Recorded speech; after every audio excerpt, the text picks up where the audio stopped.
This podcast is brought to you by Most Valuable Podcasts, leading the league in podcasting entertainment.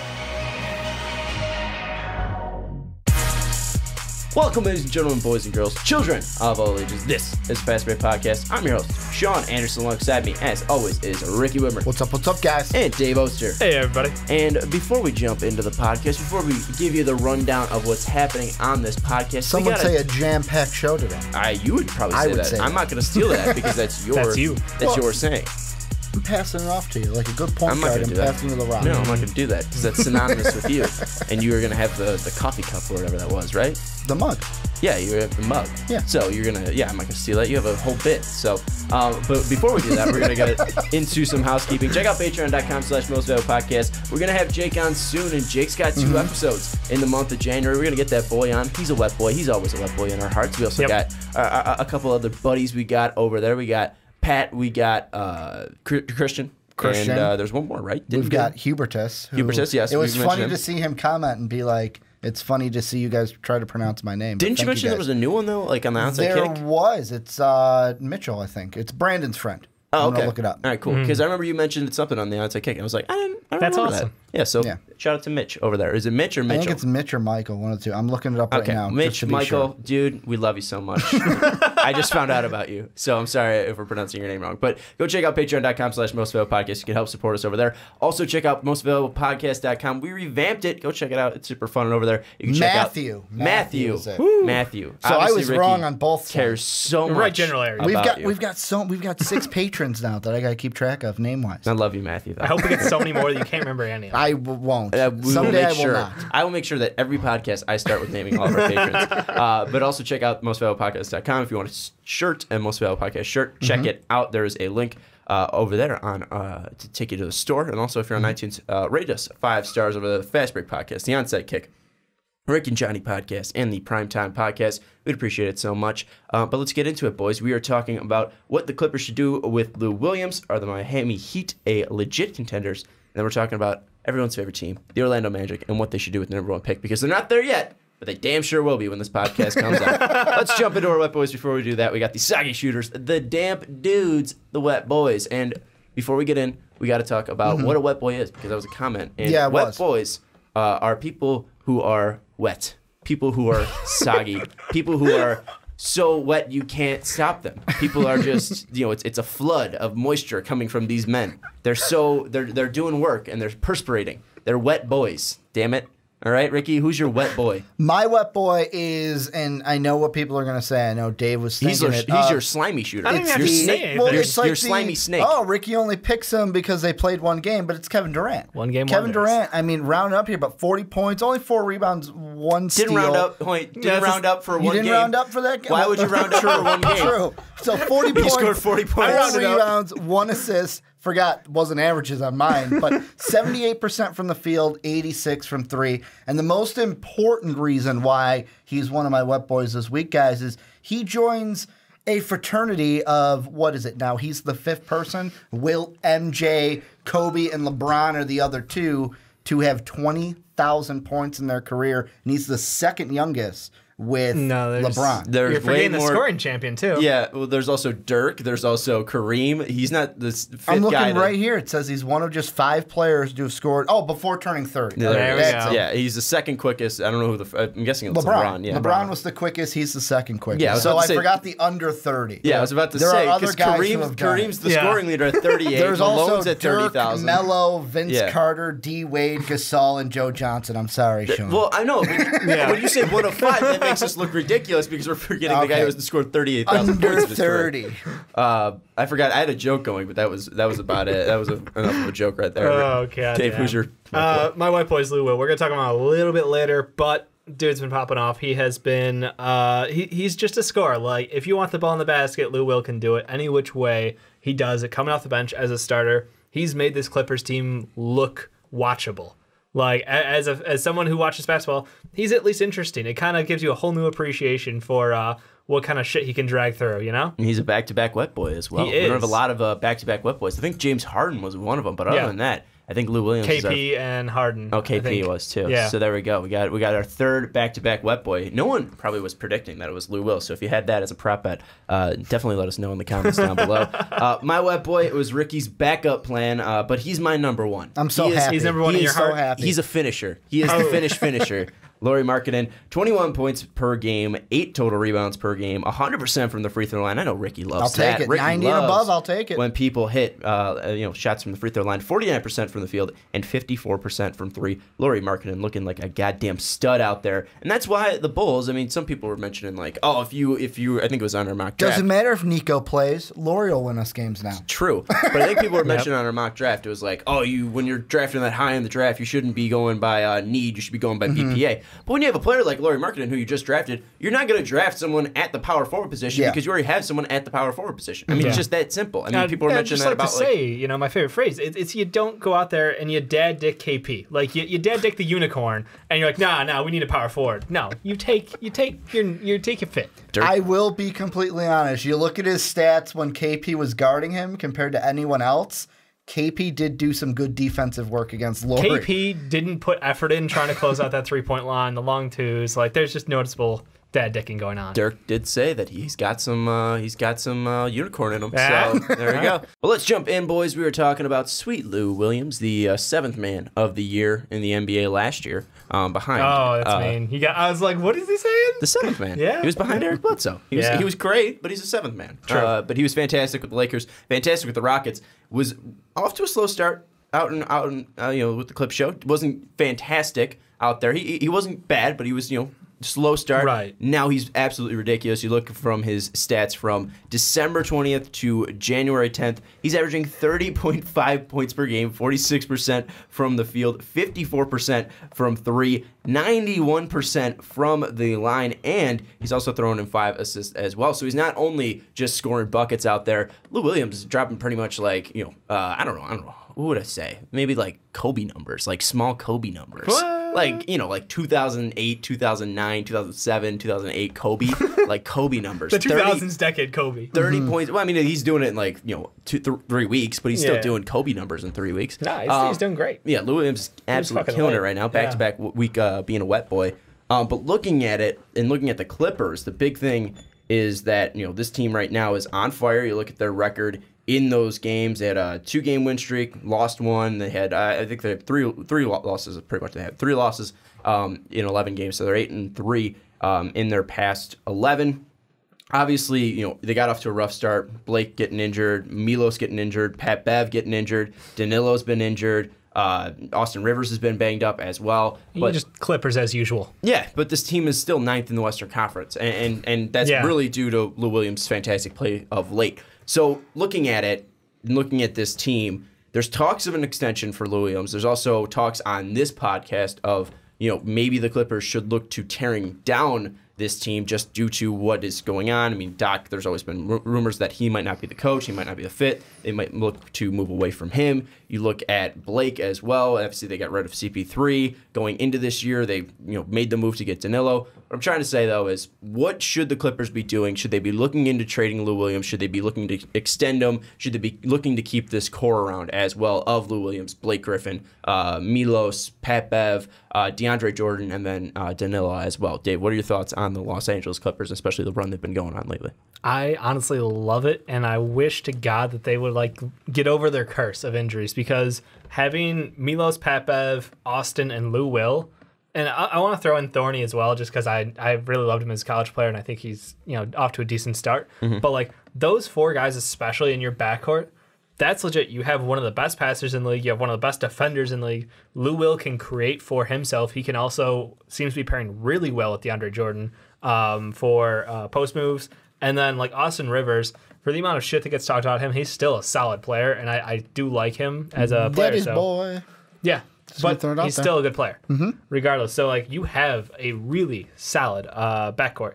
The problem is, health, like you said. So, if you're stuck in a position where DeAndre Jordan's been basically on the trade market since, I don't know, the 3rd injury for the Clippers, so, week 2, I don't know. I don't feel enticed to be we're going to rebuild around Lou Williams, who is, someone who is not doing bad by any means, but it's just like he's already at this point in his career where he's established and he's in his prime.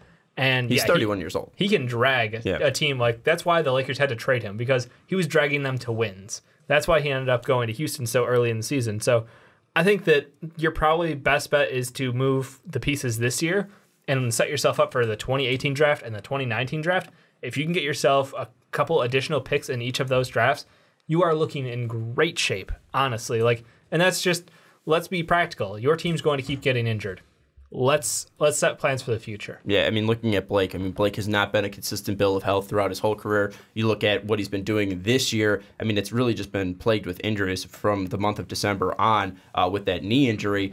Starting on the 30th of November, missed a ton of games, didn't return until the 29th of December. Then he only played 9 minutes in that Golden State game on the 6th and was inactive against Atlanta on the 8th. Ricky, are you in the same mind set? And at least, mind camp? I don't know what I'm talking about here, but are you still in the same we brain camp? linking here? The thing that I'm leaning towards is, if you ask me re-sign or trade, I'm leaning towards trade. Yeah. And the reason being is, I think the thing that's going to decide this ultimately for the Clippers is, what are you going to do with DeAndre Jordan? Where there have been articles from September where, they're in talks with DeAndre Jordan to extend his contract, but there's no deal in place. Then you look online, and there's also the same article that's 5 possible destinations. Or can the Cavs, what can they do with DeAndre Jordan? So there's that option too. And I feel let's say for the Clippers, if they trade DeAndre Jordan, why would I sign Lou Williams? If that point I'm trading DeAndre Jordan, let me trade Lou Williams, who 30 is if he was 28, 29, 3 years younger, I'd feel a little bit better. Like Dave said, he's still in his prime, but he's not 28, which would be that is if you're 27, you're at the start of your prime in my mind. Even these days now, it seems like it's 25, but at 31, he can still ball out as he's doing. The thing that I look at though is also looking at his season stats. Is this just the flash in the pan? Is this going to be a flash in the pan year for him? Because in Houston, he was only, I know you have James Harden there, which takes away some points. Well, but very small role 15 as well. points. The most that he's ever averaged in a season was 18.6. Now he's up to scoring 50 points in a game. He's at 23 points overall. And I feel trade him, move on, start to get new blood in there, because Austin Rivers, if he accepts a player option, he's coming back for $12.6 million. You've already locked down Blake Griffin for he's going to make $31.8 next season. And then it's DeAndre Jordan, if you don't get him, you can open up the money for him. But why not get picks to build this team? Because, right now you're the 9th right now. But are you really confident that you can get the 8? Not just get the 8 spot, but beat the Warriors in the first round. The problem is they're in the 9th seed with 1.5 healthy people. Yeah. So if they can string together any sort of good health, they're a playoff team. But can they? And the thing too, I think Pat Bev's out for the season. Milos is looking to return soon. Yeah. Blake is on and off being healthy. If Blake can come back healthy, obviously that's a different story.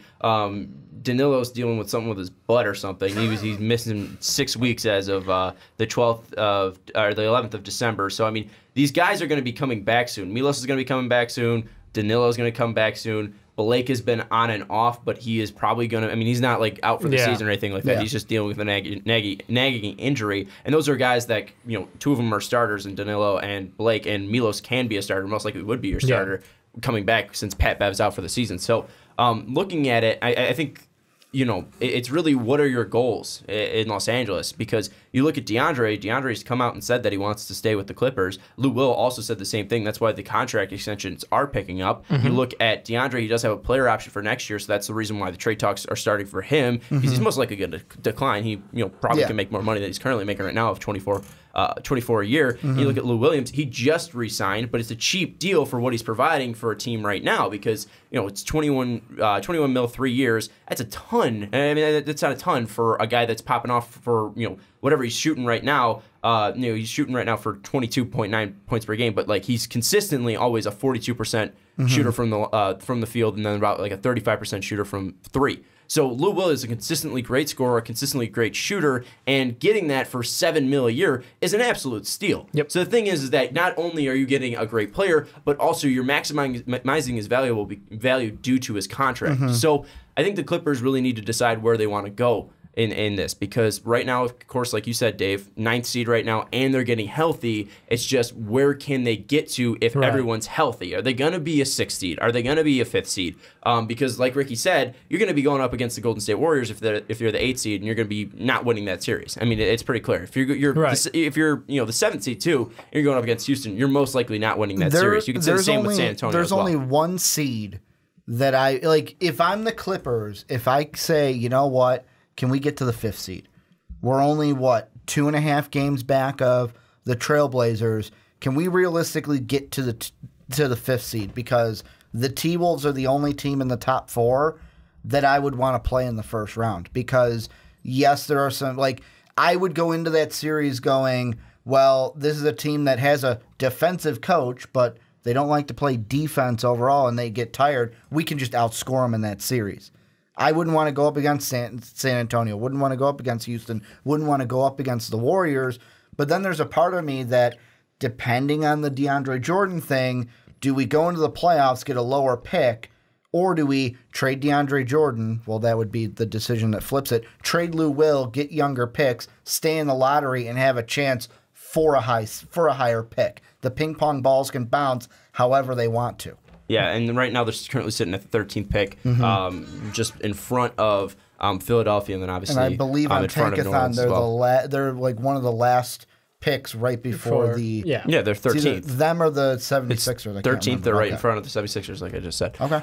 Yeah, and then obviously they'll be pushed out if they jump New Orleans. I think the whole thing is what's the Clippers franchise's mentality, and what are they trying to go for? Are they just trying to make the playoffs, and are they just trying to sell tickets? Then you should probably put everything you got into Lou Williams, because this guy's going to probably get you the postseason, and especially if Blake's coming back, Milos is coming back, you're going to be selling postseason games. You're only going to sell 2 home game tickets because you're going to be playing Golden State. I'm worried that they're not realizing that, though, and that the future should be their plan right now, because Blake, while he is a great player when healthy, he's not healthy. And even then, he's not a number 1 on a team. I wouldn't be confident if Blake Griffin's my best player and I have to win a championship with him. So I'm not comfortable with that. DeAndre isn't going to be around in my eyes. I feel like he's going to get moved, and maybe he comes back after that year, but even when you're doing that, he's going to be 30 years old, I believe. I think he's 29 right now. He'll be 30 years old, and you're going to have to sign him to a 5-year deal. He's going to be 35 years old. Yeah, who wants to pay $25 million for a guy who's 30? And athletic guys don't gracefully decline like that. I mean, like when he's 35 years old and he's a big man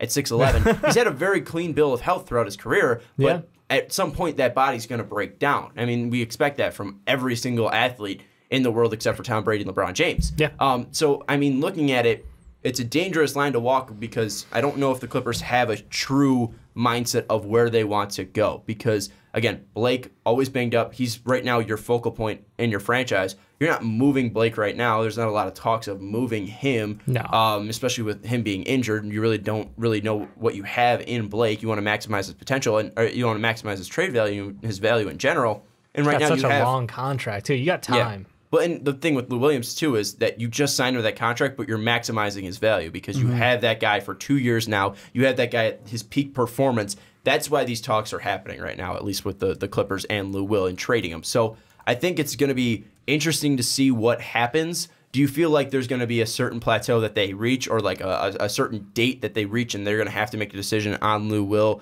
and all these players that they have, like DeAndre Jordan, before they go and start making moves to either improve this team, or making moves to get rid of players? I mean, what do you think is the date? Because I think even trade deadline and All-Star date, that's a little bit too late. Do you feel like in the next 2 weeks we're probably going to see something rolling on either contract extensions for Lou Will or maybe trade talks for Lou Will? I think Lou Will is going to be earlier. I think DeAndre is probably the guy who we'll see right around like the boogie cap. The end of the trade deadline is when we'll hear like the big push to try to get him. How cheap are they willing to go? Where are the Clippers at that point? Lou Will, I think if they want to assure him up and get him a new contract, now's the time before he gets... Because, again, yes, he's playing hot, but it's not unrealistic. That's the problem. It's like, you know what you get with him, and he's been consistently a great shooter throughout his career. And right now he's playing well. And the thing is like, if you get to the point where he gets to, like, playing really well, you're like, Are we cool with paying him $17 million? Are we cool with paying him $20 million a year? Like, where is the price range for him? And I'm unfortunately thinking it will only go up the longer they wait, and especially with the rest of their needs on this team. I think if they could get him for like 15, 16, 17 million, I'd be cool with that. Yeah, the one thing I do want to apologize for is the fact that he is on his third year of that third year. It was the contract I want to clear that up. In the Lakers. Yeah, so and I forgot he was traded in that Chris Paul trade. That was the thing that I messed up at. So I mean, he's still cheap though for $7 million for this year. It's still a great deal for any team. And that's why the trade option's there. It's because you can get him for the rest of this year. So it's like, how much value do you have for the sixth man of the year? Like, can they get a 1 for him? Yes, absolutely. Well, and that's the thing that Haley O'Shaughnessy wrote for The Ringer is that they want a good first-round pick for Lou Williams if they were to trade him. The Los Angeles Clippers were. So a good first-rounder, that's going to put you near the probably top half, or I mean, technically the bottom half of the lottery, around that 15 to 20 range. Because you're not going to, a team that's not in the playoffs right now is not going to trade for him. You don't maybe see the Suns Philly going for him? No, but I mean, like maybe like the only team that you would probably get is like bonkers. Philly. If they were just like, nah, we're going to go for it this year. We're going to be a playoff team guaranteed this year. What do you think Lou Will would bring to a team like Philly? Oh my God, that'd just be scary because like it's like adding so much offense off that bench. And this is pretty much saying that I'm not giving up on Markelle Fultz at that point, but Lou Will would be the offense. He would be that second unit, and I could see him working so well with all those young players. Oh my God, that'd be awesome. You got me totally like going now. Well, I mean, I'm just throwing it out there. I'm trying to look for a good first round pick. And they have talent. Or they have picks to move too. That's the thing. The only pick that kind of intrigues me, and this isn't for Lou Williams, this is just in general, and this is more so on because the date I'm thinking in my head is Monday, January 29th. So give it 2 more weeks. See what happens. However, with the schedule, you're playing some favorable teams if you're the Clippers. I feel like Lou Williams can go off against the Kings in 2 games. The Nuggets aren't playing too well. Maybe could go off against Utah. You get your test in Minnesota and then Memphis. The key ones are the playoff ones. Boston, New Orleans, Houston within that time frame.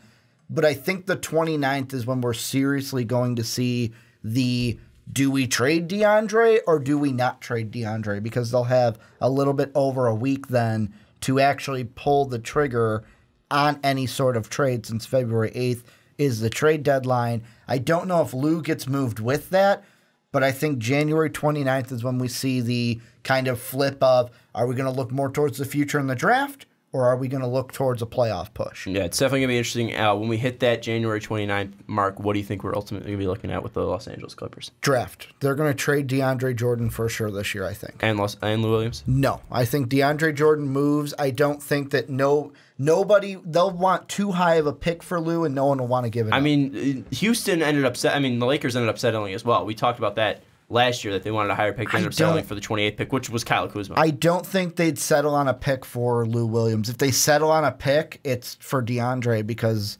I feel like they'd get rid of him easier than Lou will. He is having a better season than last year, but even still last year, pretty much the same boat and a worse contract situation because he had 2 years left at that point when he was traded to the Rockets, and now this year only 1 year left. Dave, what are your thoughts? My thoughts are that Lou Will is probably going to get moved, and it's probably going to be a team that is going to do like a one and kind of a deal. Maybe like the Wizards, maybe the Pistons, some of those teams sniffing playoffs, hoping for, a longer run. And honestly, both of those teams could do it in my mind. I think Lou Will is just, he's just instant offense for anybody. And I talked about last year or the year before, I think it was last year, about the Wizards they needed Lou Will. That's exactly what they needed. They needed a point guard off the bench who can not only score for himself, but also get other people good looks. And that's exactly what he would give them. They whiffed once. Now they've got a decent run right now off their bench. But it's still don't pass up on Lou Will.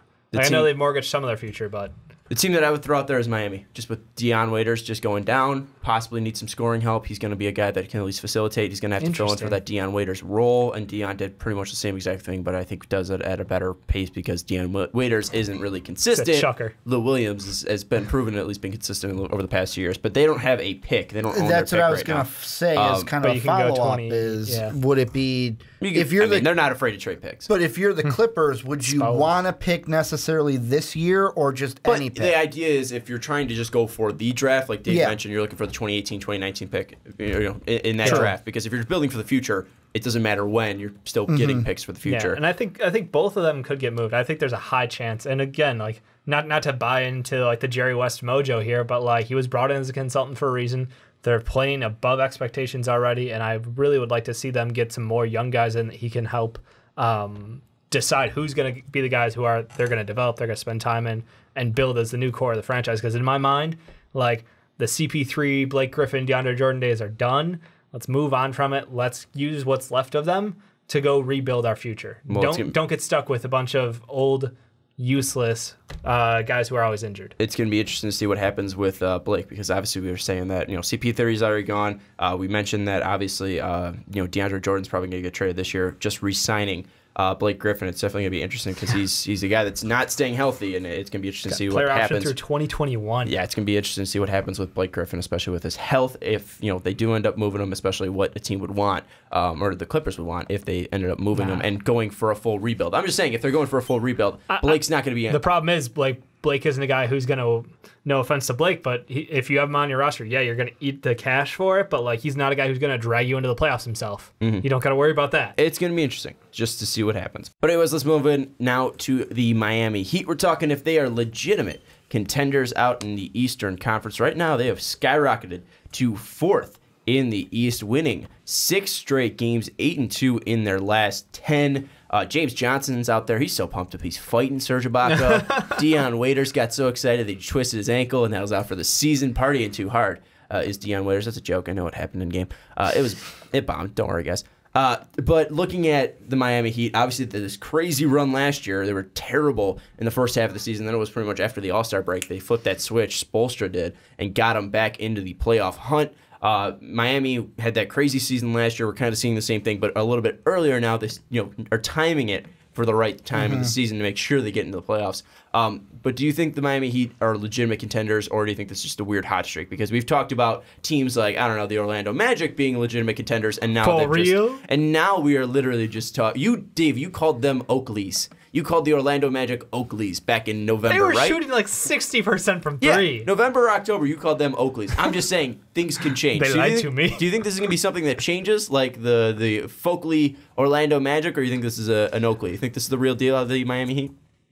I kind of want to lean towards yes, but here's my realistic, talk off the hype machine, is right now looking that if the playoffs started today, the Heat would make the second round in my predictions. Really? They would play the Wizards. The Wizards aren't as strong this year as we all thought they were going to be coming into the year. I think this Heat team, maybe with a move because of the Dion Waiter injury, like we talked about Lou Will, getting a move to get a point guard to basically come in and fill the Dion Waiters hole. But this Miami Heat team, I could see right now beating the Wizards in the first round, maybe giving Boston a series and then losing to Boston. Well, they can, at least with Waiters' injury, they can, according to Bobby Marks of ESPN, could apply for a disabled player exception on Waiters if the season-ending injury leaves him unable to play through June 15th. It would be worth $5.5 million. So they can create cap room to get a player to at least add to this team and add to this roster. We just talked about it with Lou Williams. Lou Williams is about worth $7 a year, so that would make up most of it right there. I think about 3/4. I'm not gonna do math on a podcast. Numbers, but bringing in a guy wouldn't be totally crazy. But is this really the truth there, Dave? Is this a team that could be in the playoffs and could be making the second round in Ricky's opinion? In your opinion, do you feel like Ricky's opinion of making the second round is valid? I'm just hold my thoughts on that second question there, Sean. I do think that this is a team that can make the playoffs. The one nice surprise is that Bam is coming along a lot quicker than we expected. He is a big who can pass, who has energy, and I love it. And I like the balance of this team. The problem that I see, though, is that Dion was basically their volume shooter. He was their chugger. Wayne Ellington is now kind of picking up that mantle for right or wrong. That's what's happened, and I don't love that, and I'm a little concerned about that moving forward if his shooting numbers are not going to look great, to be honest with you. But Josh Rich, Goran, and Whiteside are a great 3 together. I like the pickup of Jones Jr. He is he brings some great defense. He can't shoot for a fucking lick from outside, but Athletic kid, long, and he sticks on top of people. Phoenix already regrets letting him go. I can tell you from his fan base. I like the team. I like the balance. The problem is it's just like when I look at what holds them back, you're really relying on some guys who are not known for being consistent. Someone in like Kelly Olynyk, who is deadly from outside when he gets hot, but when he's not, he becomes a liability at times. Guys like Wayne Ellington now, who is filling in, like I said, for Dion, and just I don't trust. There's not trust there. Tyler Johnson, I don't have a read on this kid. Like, he got his money, congrats, but I don't know. I don't trust him yet. Do you feel comfortable with Tyler Johnson? No, I mean, and this is a kid, 2 years into a huge contract, and Pat Riley ponied up, with Brooklyn was trying to poach him away. I mean, obviously there's some talent there, and you see it in some of his games, and obviously, a guy who's smart with players like Pat Riley is, and, looking at Brooklyn, it's not like they're picking guys who are talentless. They're not picking great talents, but they're picking players who are talented. So it's not like this guy is talentless and Tyler Johnson. There's definitely something there. It's just there's not a ton of consistency. I mean, you look at from his games from December 15th all the way to now, averaging around 14.5 points per game, shooting 54% from the field, 33% from three, 81% from the line, but he really doesn't do too much for me. I mean, he's not a guy that's going to be grabbing boards for you. He's not going to be a guy that's going to be dishing out assists. He's not that great defensively. I think he could be something for them. I just don't know what it is. I think that when he's consistent, you could definitely see him, being able to be not a liability defensively. You see him, helping out scoring-wise, distributing the ball as well. You obviously look at the game where he's put up like 31 points per game against Orlando. Not too hard to do. I could do that. But there's definitely something there with Tyler Johnson. I feel like it's just more about getting consistency with him and maybe having a bigger role and increasing that usage with Dion being out. Maybe that would help, and maybe they don't really need to go for somebody since they have a replacement there in Tyler Johnson. Someone they at least think they have a replacement there, giving them that type of money. So Tyler Johnson, but I think what I come back to is I don't think this is for real with Miami, because I know this was a crazy spurt they went on last year too, and they were able to make that a consistent spurt, and they were able to get close to making the playoffs last year. And I just don't think this is for real, because I look at this team, and like you mentioned with Wayne Ellington, this is a guy right now averaging about 18 points per game since the middle of December. Wayne Ellington is not hitting his peak right now in his career. There's no way this is going to be something consistent from Wayne Ellington. Wayne Ellington is not going to be randomly a guy that was picked back in 2009 or 2008 or something, whatever that 2009. At the age of 30, he's not going to be out start popping off for 18 points per game. This isn't going to be something that's happening here. I think your best bet is going to be Tyler Johnson coming up. I don't think Bam is going to do this consistently. Bam had 2 nice games there recently, but I don't think this is going to be something consistent. This is a guy that's still going to struggle because he was very young coming out of Kentucky. He was very young last year. A guy that was super athletic, not very polished, a guy that was really got by in this athleticism back at Kentucky. He still needs time to develop. He still needs time to get his consistency in the NBA game.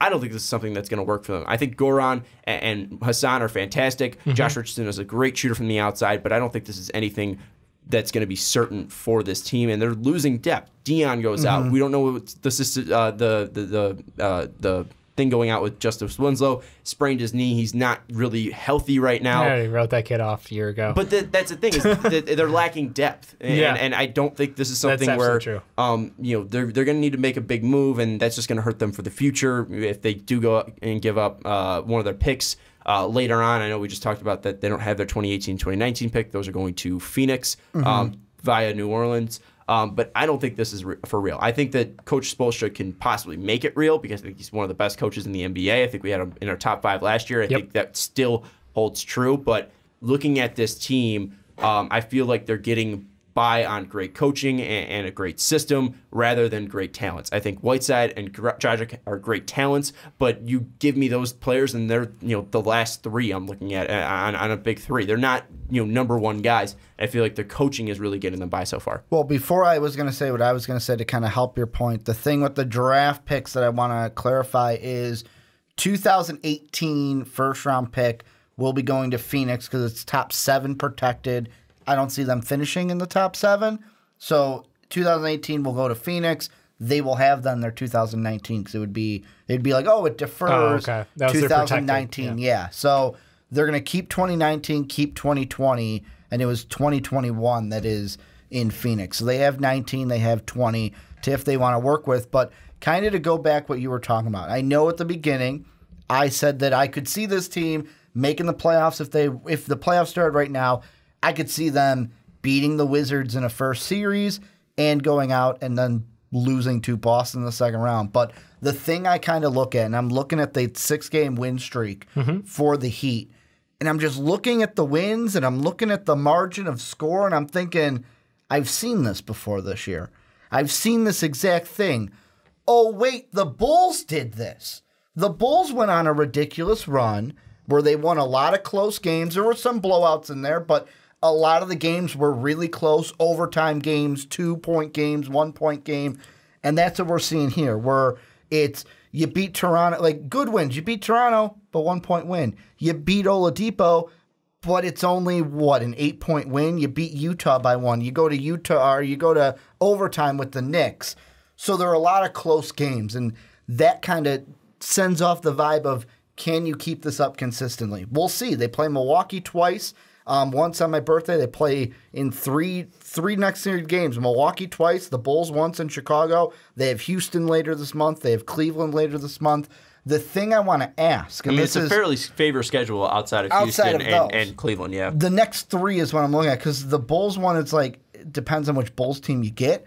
Right now, the Bulls are kind of playing with some fire. Saturday night, boys. That could be a good game. That could be a good game. That's but the Levine's Bucks return. ones, it is. And the Bucks ones could be the one where it's like, that's the ones I look at. But I want to ask this, and this is kind of me throwing out a speculation there, kind of just a what if. What if the Heat go on a run and we end the season, picture this, Boston at 1, Raptors at 2, Heat at 3, Cavs at 4. No. Because right now they're only 2.5 back. I'm just saying, what if they knock the Cavs back into the 4th to where then this if is the not a wait. Then if the Cavs win, they got to play the Celtics in the second round instead of the Eastern Conference Finals. And then that makes the Eastern Conference Finals easier for them. I mean, this is not a Cavs team that's not going to finish in the top 3, and I don't think this is a Cavs team that's not going to finish in the top 2. This could be the year we're finally put to the test where we say for years, LeBron's team could be the 8th seed and they'll walk to the final. Someone mentioned in the comments that we could put that to the test this year. I get snippy and that I jump too much and say that my opinion is the end-all be-all. And I'm going to do it right now. There's no way. There's no way. Just throwing out the what if. And I'm saying to that what if, there's no way. There's no way that the Cleveland Cavaliers fall past 3. There's always a chance. There's always a chance that I'm going to date a supermodel tomorrow. That's not happening. No, there's no chance there. No, there's a chance. You got to know one. What if I meet one? What if I go to the 7-Eleven to go get a Powerball ticket now, and boom, right there is a supermodel. Right there, standing right in front of me. And she says, "Oh man, I need a date for tomorrow night. Why? Isn't it crazy that I want a 5'7" balding kid who's 20 years old?" Huh?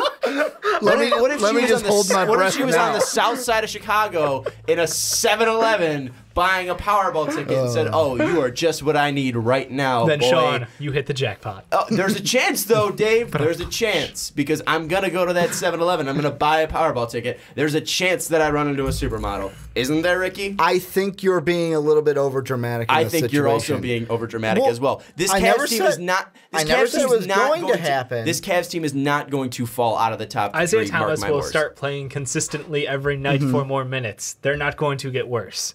Period. Like, that's just you're being so. It's not like, and this is a team in Miami that they're right now are at least looking at the top 9 of the Eastern Conference. There are 2 teams with negative point differentials: Miami Heat and the Philadelphia. 3 teams. I'm sorry. Miami Heat, Milwaukee Bucks, and Philadelphia 76ers. Yep. The reason why the Bucks is so dramatic is because Jason Kidd, when he is not coaching them right, he is making them lose in blowouts. This is a team that is also going to be gaining Jabari Parker. You're going to be gaining players as well as the season progresses, and they're losing because of their coaching, and that coaching is leading to more blowouts. You look at the Philadelphia 76ers, they've been injured, they've been banged up. They don't have Joel Embiid for every single game out there. They're not a fully firing lineup. So this is a team that you can see. They can't close. They're super young, too. So this is a team that has that reason to be having a negative point differential. You look at the Miami Heat, very veteran heavy, a great coach. I think they're just they don't have that They got talent to good be there. It's two really good players followed up by a bunch of role players who are overexceeding Well, they don't expectations. have, they don't have a too. superstar. They lost it when D Wade was like, "I'm going to go home." Well, I don't even know if D Wade was a superstar. D Wade hasn't been a superstar in years. I would say, well, popularity alone. That's what I would say. Okay. Like, it's but you Wade need County for a performance. reason. It's Waders County now, bitch. Yeah. No, I'm just fucking with you. I Well, would he's never. injured now. I would never.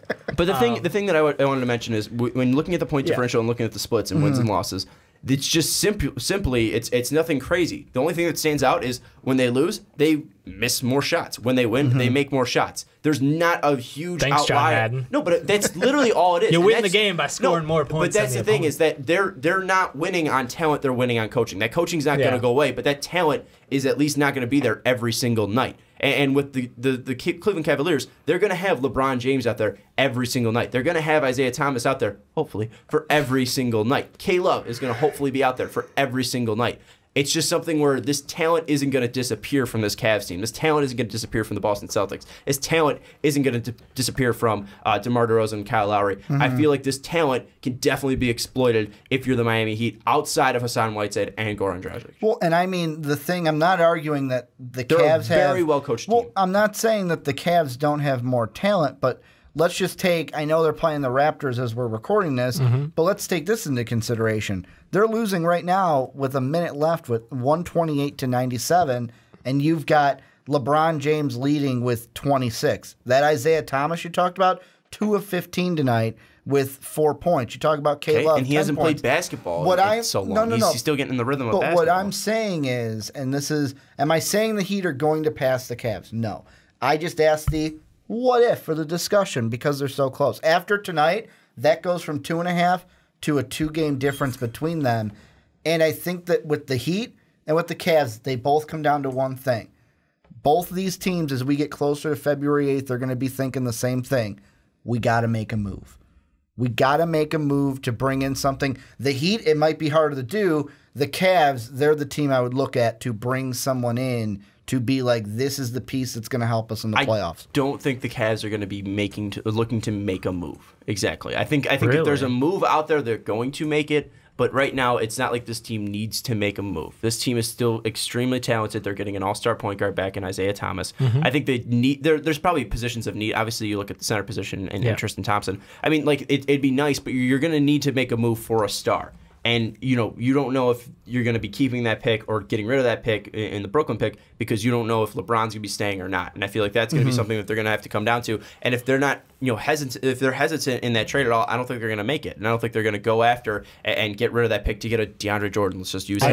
I don't think they're going to give up that pick. They already said there were early reports out that unless it was a game changer that they felt they would take them over the top of the Warriors, they weren't going to move the pick, which meant DeAndre was a no at the moment. Yeah, so I mean, looking at it, I don't know if they're going to be moving that pick, and that's really the only reason why I think that that's the only trade of relevancy that they would make to make me say this is a better team. Bring Bogut back home. Those 3 minutes were fucking great. I want him to get another shot. I Needs mean, more illegal screens. He got screwed. But looking at Cleveland, I think they're hitting a rough patch right now, and obviously it's not going to get easier. They're getting their butt kicked by Toronto, like you said. They got Indiana coming up, Golden State, but then they get a little bit of clearance in Orlando, but then OKC, San Antonio. But after that, it gets easier. I mean, a little bit. Indiana, Detroit twice, Miami. They have to play Houston, but then Orlando. Indiana, Oladipo could go off. For me, the problem is like man. So could LeBron. the longer I think about this, the more I think I'm crazy because I want to side with Ricky a little bit here and say, well, this Miami Heat team, like we said, it's two really good players and a bunch of role players overexceeding expectations due to great coaching. Like regular season wise, if their strength of schedule is easier, like there's a chance they can continue rolling off games. The problem is that like in a playoff series, how do you match up in a straight up series? Because one-off games aren't a great representation of where your team truly is. When you go one-on-one, night in, night out against the other team, they're going to know how to shut down role players. You're not going to have 4 nights in a row of Kelly Olynyk dropping 9 from the outside. Like it's just not going to happen consistently. So the thing for me is like they can position themselves really well during this regular season due to their setup, and that's awesome. But I don't have high expectations for them come playoff time. And looking at strength of schedule, I was about to say RPI, but strength of schedule, you look at Cleveland and Miami. Cleveland has the lowest strength of schedule. And looking at Miami's in the middle of the pack right now. Is that remaining or? This is just SOS according to ESPN. So I don't know if it's remaining because you look at Cleveland and you look at Miami's upcoming. Cleveland sounded has very different. Houston twice, San Antonio, Golden State, Minnesota in there. But there is a break after that. So I think what if the Cleveland's fall to 4, like you said, they're just going to beat Boston. I'm just saying they're just going to beat Boston. No, what I'm just saying is if they fall to that 4, they're just going to beat Boston in the semifinals, and they're going to have an easier Eastern Conference Finals. Like I don't think that's going to be too different. I think that it makes it's going to be a fresher LeBron. I think it would make things a lot more interesting in the East if the Heat were able to jump and they lost it. Well, just having the Heat move up, Cavs move down, I would still pick the Cavs to win that series, but I don't think it's as easy as you make it seem. What I would say is I think it's a 7 series in the second round. Okay, but I'll still take the Cavs. Like there's seeding does not matter to me if we're talking about the Cleveland Cavaliers. If they're at the 8th seed, I will still take the Cleveland Cavaliers to win the Eastern Conference Finals. And that's what I'm saying. This year might put that to the test, and I love it. I don't really. I love it. I'm not worried. Like that's might the thing put is it like to the test. We've been saying that for years. I'm not like afraid. I'm not not afraid, but I'm not worried about the Cleveland Cavaliers. Okay. I'm not like. This is still LeBron James. I'm not going to, like, you could put anything in front of LeBron James. I feel like he's going to be able to bust through it. If he has to go Except the Warriors. If he has to go through Boston in the first round and then, say Toronto in the second round, and then he meets up with, what the fuck would it be? If he was Wizards if he was the 4th, are you saying if they were the 4th seed? No, I was just throwing out there. If they were the 8th seed. They would play Boston in the 1. Then they would play either Miami or the Wizards in the 2nd. I'll take Cleveland. And then probably in 4. Then either the Bucks, the Raptors, the Pistons, and I'll still take the Cavs. I'll bet my house on it. Okay. Like I'm not like it doesn't matter with that what if for me. I just feel like look at Miami. I think they're a very well coached team. I'm not denying that. I just feel like they don't have that talent there. I think that they're probably gonna be a playoff team and probably end up around that 7 or 8 spot. Philly also, because Philly would then move into the 7th spot because someone would move something like that. I think Philly's gonna end up a playoff team. I think probably New York's probably gonna fall out and probably the Pacers too, because I think Pacers are having a hot streak, but usually we see young teams fizzle out later. And once teams can really get a better scouting report and kind of solve teams. I also don't love Nate McMillan as a coach.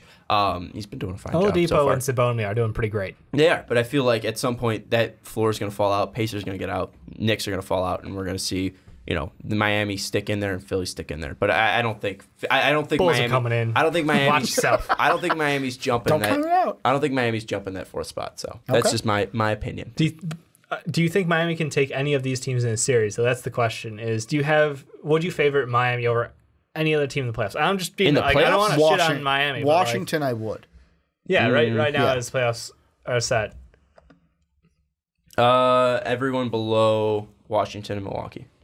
Even though Detroit and Indy. Yeah. Detroit, Indy. I would take those. I would say those plus the Wizards. Just because that's interesting. Just because Wizards and Milwaukee have game changers. And I don't think there's a game changer on the Miami Heat. And I think the biggest game changer is Spoelstra. And Spoelstra, better than Scotty Brooks and Jason Kidd. I'm not making a hot take Miles there. Ahead, yeah. But I would take probably the Wizards and Giannis.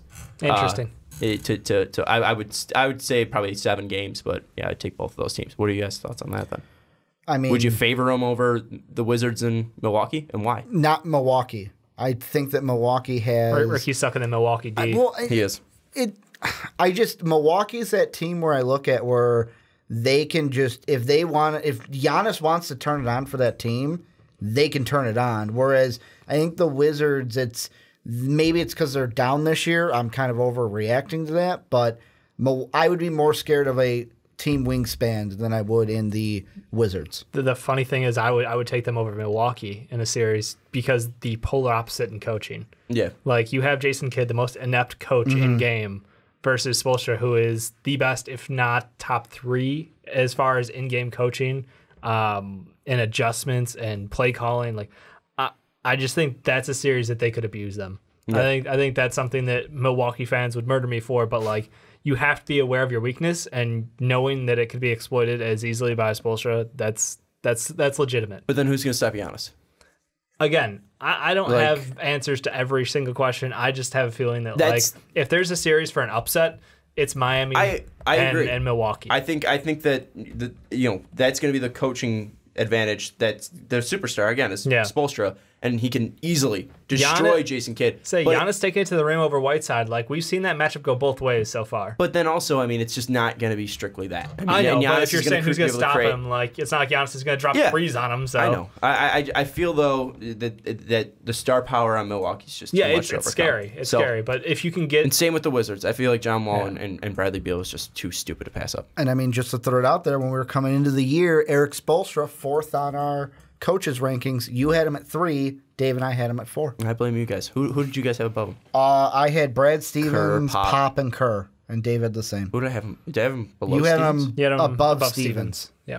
Oh, okay. You had Stevens at 4. Which respect. I mean, I can't argue that. Right. You had Pop at 1, Kerr at 2, Spoelstra, Stevens, and then Thibodeau. The superstar for the Miami Heat is Eric Spoelstra. That's all. That's what we've concluded tonight. And I think I don't know. I think this team is going to end up at like the 6th or 7th seed. There's not that a lot of talent on the team. Yeah, I don't. There's not a lot of talent on this team. But anyways, let's move into our final topic. We're talking our favorite team here on the Fast Break Podcast, the Orlando Magic. We're talking if they get the number 1 overall pick. Right now, they are slotted at 2 behind the Atlanta Hawks. We're talking, though, if they win the lottery, because lottery's changed. Now, it's also only by a half game, too, I believe, that they're behind. Exactly. So they can be the number 1 team on Tankathon, if they lose a game and the Hawks win one. But right now, you look at the way that the lottery's been rearranged and everything, there are higher chances for Orlando to still get the number 1 pick, even if they are at 2 or 3. But looking at it, taking this all together, there's still a chance that Orlando gets the number 1 pick. Before going to who they should take at number 1 if they end up landing there due to the lottery, let's talk about who will be on this team in the future for Orlando, because obviously this team's still pretty young. They just drafted Jonathan Isaac last year. Alfred Payton's still young. I think he's around 22 years old, 23 years old, if my mind serves me correctly. Aaron Gordon, very young kid, looked great early on in the season. Evan Fournier, very young. Mario Hezonja, very young. Vucevic, near his prime. I think he's about 27, 28. So are there any for sure players that are going to be sticking around in your guys' mind for the Orlando Magic next year? I mean, it's Hezonja. Hezonja, I think, will stay. Gordon, I think, will stay. Alfred Payton, I think, will stay, but it'll be interesting to see if they move on from him. Let me say that this way. Are there any for sure players that are going to be in the starting lineup? Are there any players that you need to keep in the starting lineup if you're the Orlando Magic? It's Aaron Gordon. You can just stop after Aaron Gordon. Just making sure they're not letting him walk. I know he's an RFA, but they're not letting him go. He's going to be back for sure. No, he's fantastic. They're not going to let him go. He's 22 years old, and he's playing Alfred basketball Payton of his life. is the one I look at because, I mean, the thing that I look at the top is what do you want to go with? If you're the number 1 pick, you're either going to go with 3 things. You're going to go with what everyone said during our mock draft. You go BPA, whatever that is for the Orlando Magic on their personal draft board. Or if you're looking positionally, you either go with a ball handler's point guard player to replace Alfred Payton, or you go with a big being DeAndre Ayton or Marvin Bagley. Those are your 3 choices. Yeah. Either go big man, go point guard, or go BPA on your personal board. I feel like at least if you're going to keep Aaron Gordon, you can't go Bagley. If we're throwing that out there, just because they play such a similar position, we don't know what Bagley's position strictly is. And I almost want to asterisk on top of that, Sean, to your boy. If he comes back this year, Michael Porter Jr. could make his way back in conversation if he comes back this year. But I feel like that plays more into BPA than fit. Because Fit I think I don't think he fits with the Orlando Magic and Aaron Gordon. But they're 2 similar players. They're both super athletic. Right now, obviously, Aaron Gordon's showing that he can shoot from deep right now. I think he's shooting still around 37% from 3. Michael Porter isn't that great of a facilitator. He isn't that guy that's going to be... He's a decent ball handler, but he's not like Ben Simmons. Yeah, that's what I'm saying. He's not a guy that can be... He might be point guard, point forward for a little bit, but he's not a point forward. He's not a Ben Simmons for you out there. He's not a LeBron type out there. Okay, he's more like KD in the sense of KD can dish the ball a little bit, and I'm talking early KD. Early KD was more of a scorer. He was more of a guy that's going to set up his own shot rather than be a facilitator. Right. Interesting. So I look at Michael Porter Jr. I think if you think he's the best player available, that's why you go with Michael Porter. But he's not a fit for you. And with Bagley's not a fit as well, just because he's going to be more likely a power forward. He's too small to play a center. I really don't know where Bagley's position is going to be.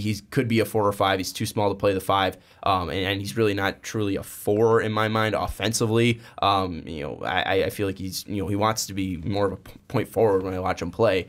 He's not really a guy that I have a position slotted in for. So I look at least for this team, it's either, like Ricky said, either point guard, BPA, or DeAndre Ayton. Really could fall into the fact, though, that maybe it's just a hybrid of all of it. You get a small forward and a point guard, a point forward, and Luka Doncic, who I know you are absolutely loving, Dave. I was like, why do we keep saying BPA? Just say his name. That's just almost insulting. Well, I think that you made a good point that BPA could mean either Doncic or Michael Porter Jr. if Porter Jr. comes back. Right now, I think most people have their BPA. I mean, if you're looking at the tiers, it's going to be in that top tier. It's going to be Doncic and Ayton. Yeah. Right now, I mean, I have Porter as my best, but that's just because I had him coming into my best. I don't feel like that changed due to this injury, but at least best fit for the Magic, it's either Ayton or Doncic. And I don't think really Porter fits with them. So looking at what Doncic could bring to this team, pushing out pretty much Peyton, because I mean, offensively he's going to be playing the point guard. Most likely defensively he's going to be guarding 3s and 2s. Doncic being 6'8", 6'7", around there. What do you think that he would bring to a team that's built around Aaron Gordon and then Jonathan Isaac pretty much coming off the bench because he's not going anywhere? What do you think he would bring to a team with Aaron Gordon around him?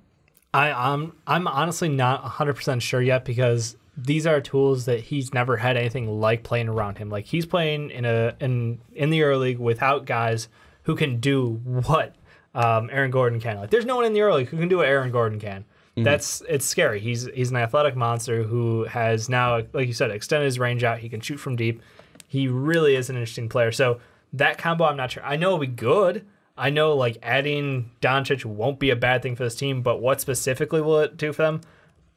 Good thing. Like that's the shitty thing. It's like he's never played with anyone who can shoot, as consistently as someone like Evan Fournier. He's never played with Gordon. He's never played with someone with the length and body size to abuse people like Isaac can in the future. So I honestly think it's a great fit for them going forward. The problem is like how much do they believe in, Luka going forward and Euro players, and do they feel like there's something, shiny over there in Trae Young where he's got that superstar potential that Luka might not?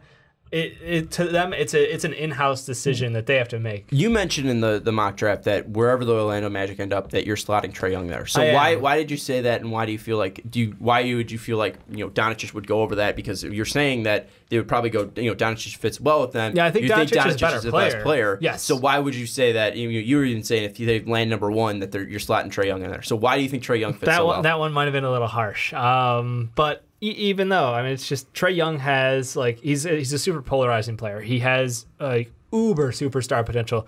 The man will shoot from anywhere. He has incredible confidence. He gets shit for not being able to close at the rim, but to be honest, he goes to the line. He's starting to play that whole body control game down low and bouncing off people. I think his game will evolve. I think he's a great player, and I think he's someone who is going to be a dominant player in the NBA if he pans out.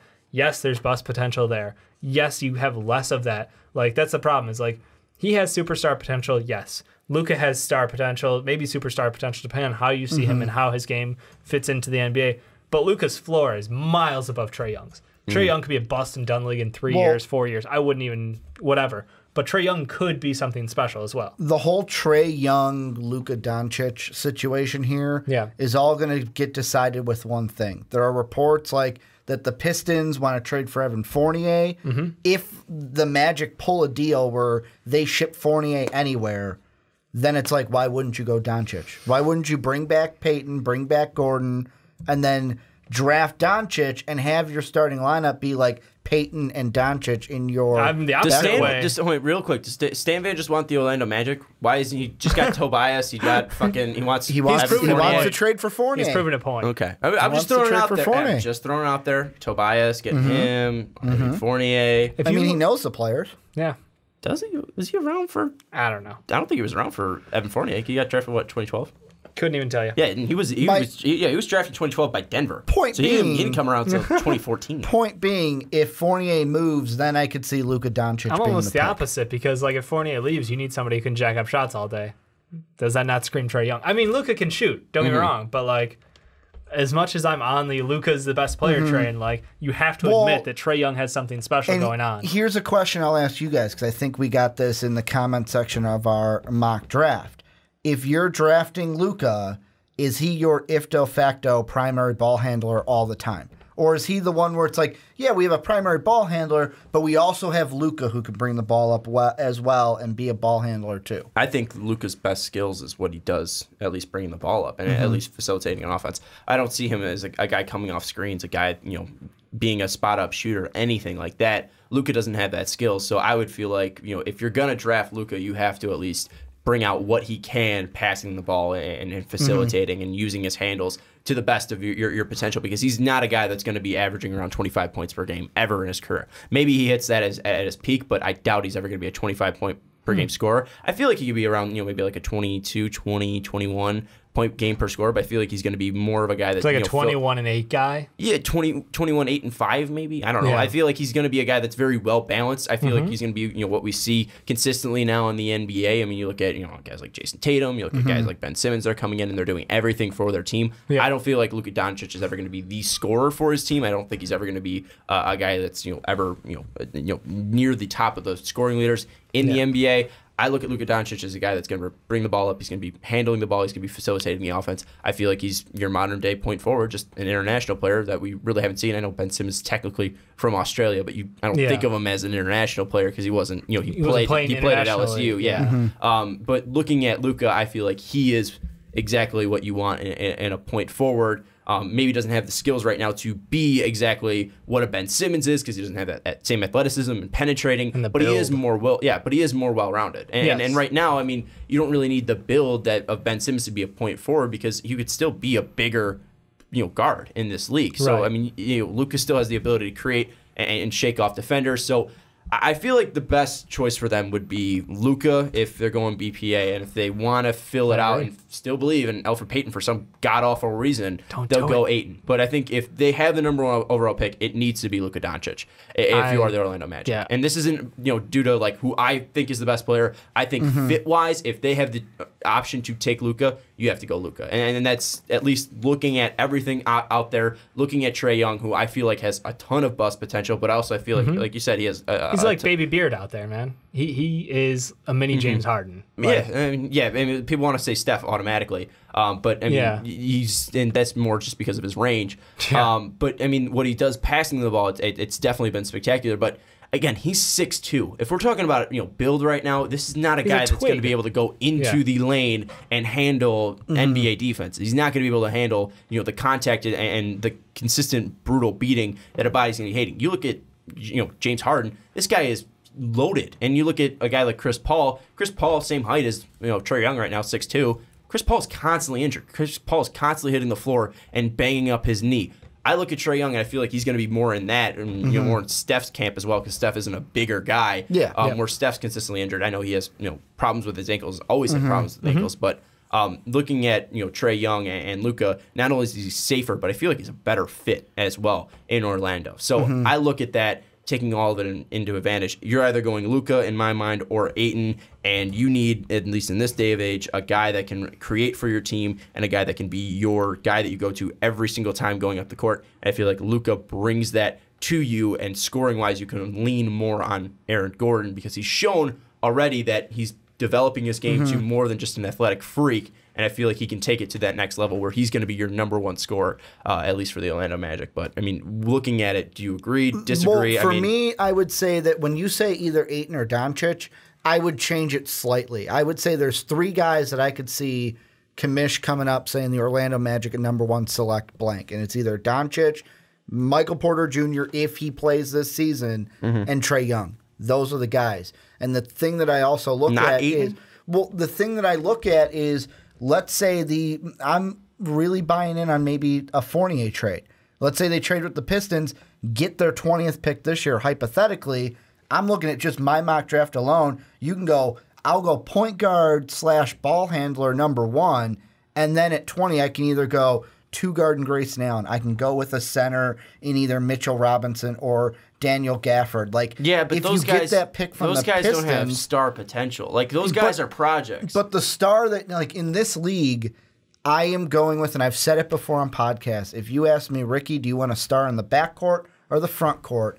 I'll pick backcourt all day. I want my point guard and my shooting guards to be my superstars, not my big guys. And I mean, I'm not super familiar with this trade, but like you're going to give up Fournier, a guy who is shooting as well as he is, 46% from the field, 39.6 from three, dropping almost 18 points a game, and you're going to get back like a 20th pick? Like, what else are you getting in that deal? Because that is not a good deal. Because he's under contract for 2 more years after this. Is right? it 2 or is it? I think it was longer than that when I looked at it. Maybe I was looking at it wrong. But he's got a player option. 2 and then a player option. Okay. Yeah. So 2020 is his player option year. I mean, I don't know. I mean, you also look at Fournier though. He's chucking up shots. So how much of it? And he's doing it. It's efficient. He's doing it efficiently. So and I mean, he is. But I mean, he's been on a bad team for 2 straight years and averaging 18 points per game. So how much of that is just the fact that he's getting the opportunities? I mean, again, he's doing it efficiently. He's getting looks without having.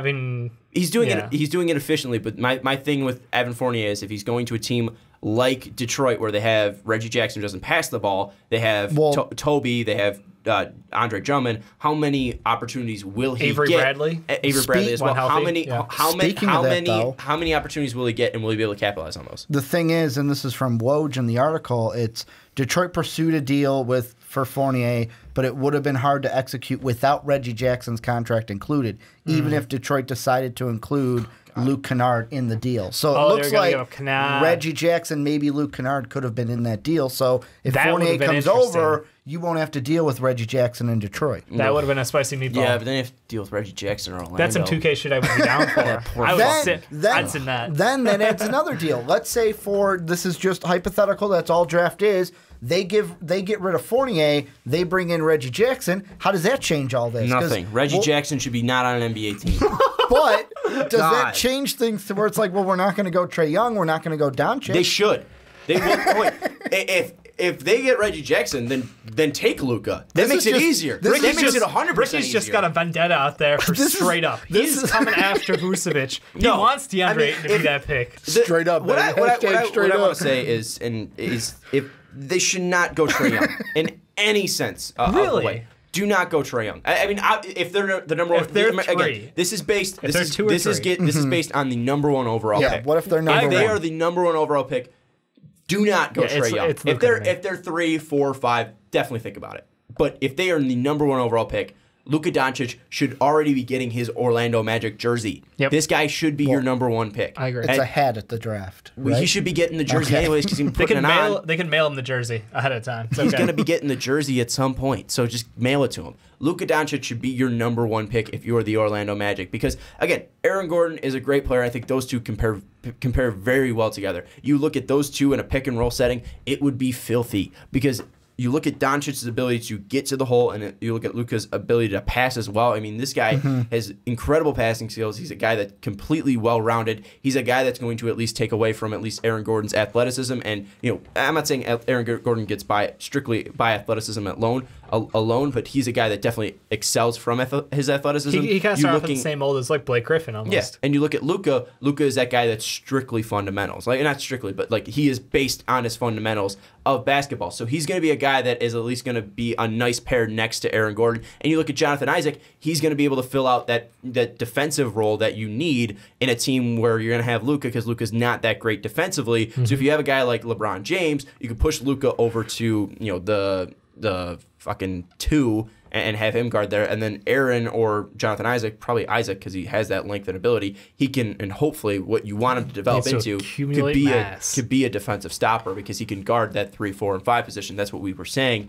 consistently going into that NBA draft. But I think if you're going to be number 1 pick, it's Luka for sure. But maybe Ayton wins out because he does have that athleticism and he does have that ability to possibly turn into a shooter as well. I mean, we've seen his mid-range game be pretty decent this year. I'll tell you this. If that trade, the one that Woj says, if they give up... Happening. I know, but if they get Reggie Jackson and Kennard for Fournier, they'd go DeAndre Ayton at number 1 because you'd get Kennard who would be, okay, he can be slotted as a shooting guard. Reggie Jackson's obviously point guard.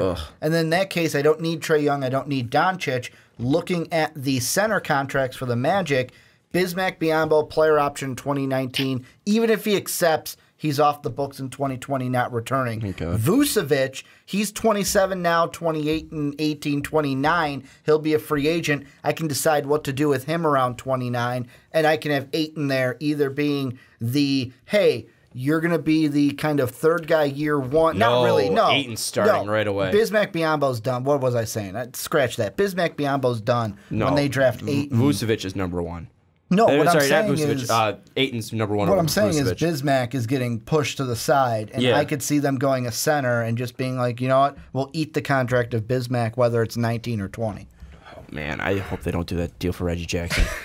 That would be such an Orlando Magic move. It would be. I mean, that's you what I'm need telling more you. This is a starters, guy that man. doesn't pass or do anything. He's not a team player. He's not a... You need more starters. You're ruining my what time. I'm telling so you. bad for these Orlando Magic They should take Luke if they get one, and I think anywhere beyond there is definitely Trae Young territory though. Yeah. Because they are going for that. They're going for that superstar pick. They're going for the potential. They'll eat the bust if they have to, but they need a game changer. So that's how I feel about it. Reggie Jackson's not a game changer. No, he's not.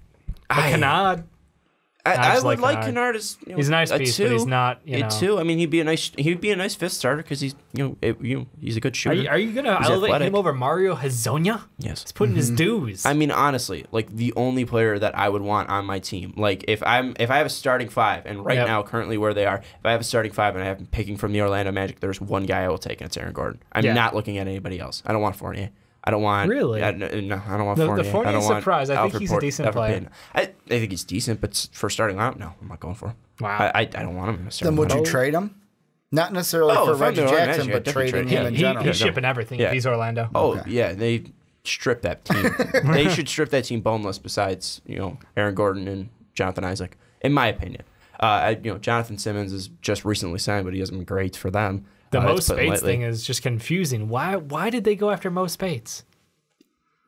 Why are you asking me Orlando Magic questions 'Cause you're about the expert of the why they Orlando did Magic. something? You are our expert. Why did they sign Bismack Biyombo to an $80 million contract or $72 Because of million that one contract? playoff series, man. Jesus Christ! One If they trade for Reggie Jackson, I will quit this podcast. Oh, I will make that. You heard it right spicy. here. Okay, Oh, maybe not. damn. Ricky going to that side of the desk next week. I don't Maybe think I it's won't do happening that. next week, Dave.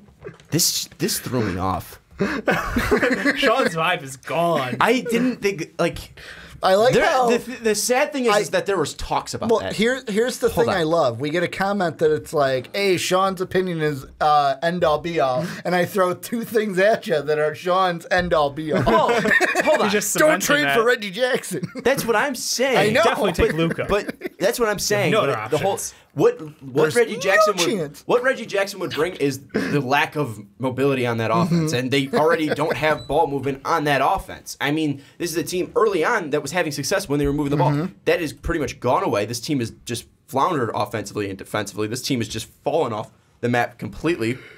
Like I expected they would. Go watch Folkley's Oakley's back from November.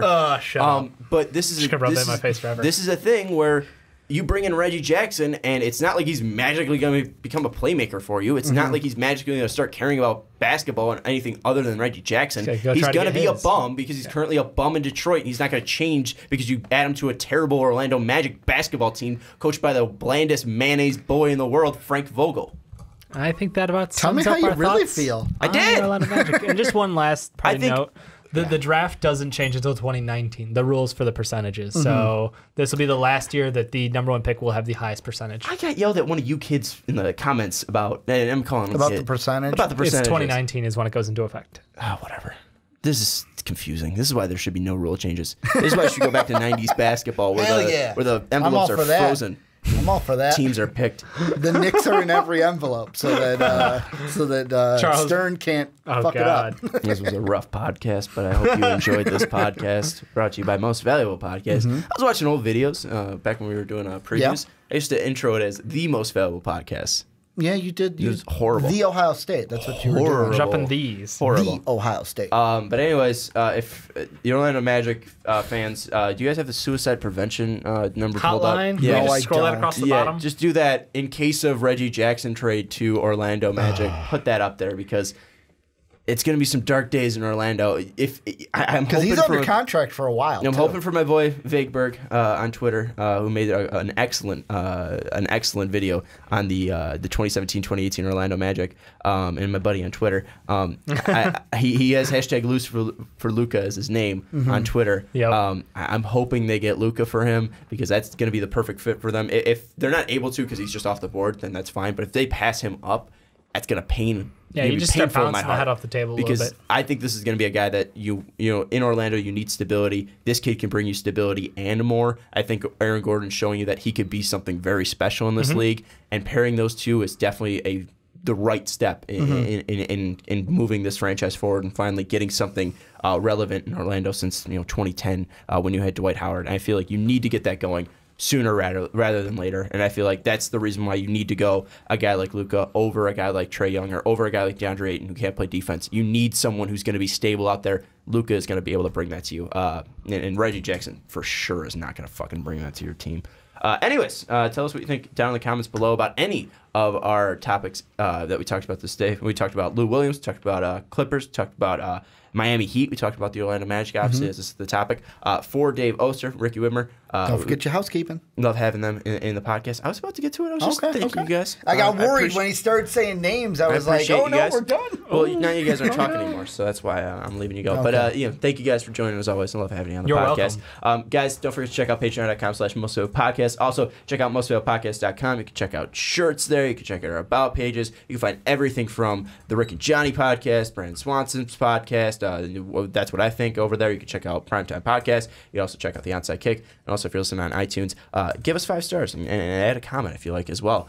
Thinking what you think about the Fast Break, Onside Kick, Primetime Podcast, and Ricky Johnny. We love hearing your guys' feedback. And if you're listening on Blog Talk Radio, also a huge shout out to you as well. Dave Oster, Ricky Widmer, I'm Sean Anderson. We'll see you next time.